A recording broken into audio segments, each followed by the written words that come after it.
dari desa-desa tersebut itu ada sumber daya untuk pertanian sawah. Ya. Kemarin Bapak sudah mengungkapkan, trouble-nya tidak ada drainase teknis Pak. Ya. Yang itu. Kemudian masih beberapa tempat ada gajah, ada segala macam.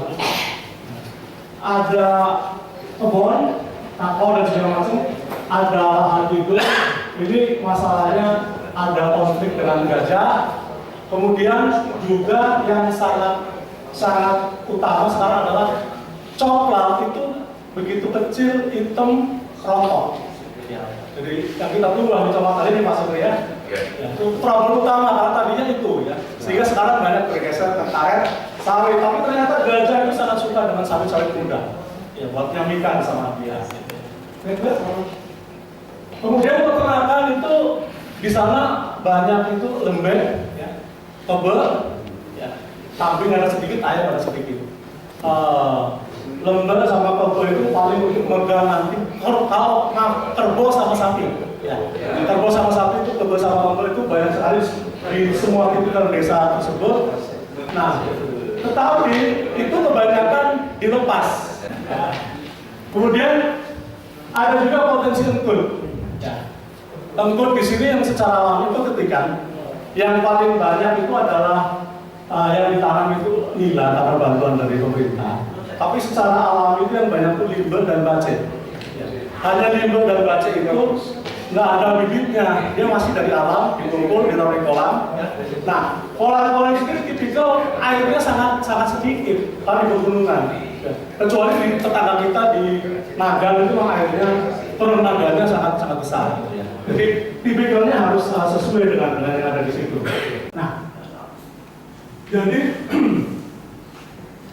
pengembangan hutan rakyat itu berdasarkan prinsip pengembangan ekonomi, ini kata-kata gayanya lah ya.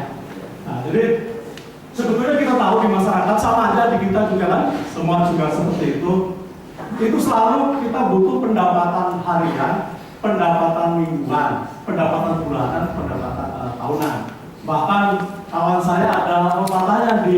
Nah, karena ternyata ikan-ikan air tawar itu kebanyakan untuk lebaran, hajatan, dan di musim paceklik laut saja gitu ya. Nah, sehingga pada saat-saat inilah yang kosong-kosong ini yang ikan-ikan tawar itu sangat mahal harganya. Terus, nah jadi kalau kita lihat lagi orang Labuan itu makan ikan sekitar 4.000 ton. Nah, 10% saja yang ikan air tawar. Nah, jadi kebutuhan 10% ada sekitar 400 ton. Kalau lihat dari angka, sebetulnya peluangnya banyak. Tapi kenapa nggak berkembang? Karena di Melabu orang nanam ikan dengan teknologi yang sekarang itu per kilonya biayanya 15.000. Padahal kalau di tempat-tempat lain itu juga sudah sekitar 9.000, 8.000 dijangkau misalnya. Sehingga bisa dijual pada angka 25.000. Di pasar nggak masalah 25.000, tapi pasarnya sedikit. Jadi rupanya antara ayam dan telur jadinya. Kalau ikannya mahal, yang beli sedikit, ikannya murah yang memproduksi kemahalan. Nah, jadi dari kelihatannya yang mudah saja, ternyata banyak masalah. Jadi nanti pada waktu kita menentukan di lokakarya, hal-hal seperti ini harus hati-hati betul. Ya, kasih jangka panjang. Nah, dengan demikian harus hati-hati betul, jangan sampai dia nanti ada di lokasi yang jangka panjangnya akan dipakai sebagai tempat penambangan.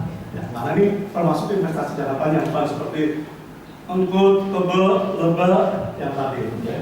Kalau yang itu bisa kita pindah-pindah dengan mudah.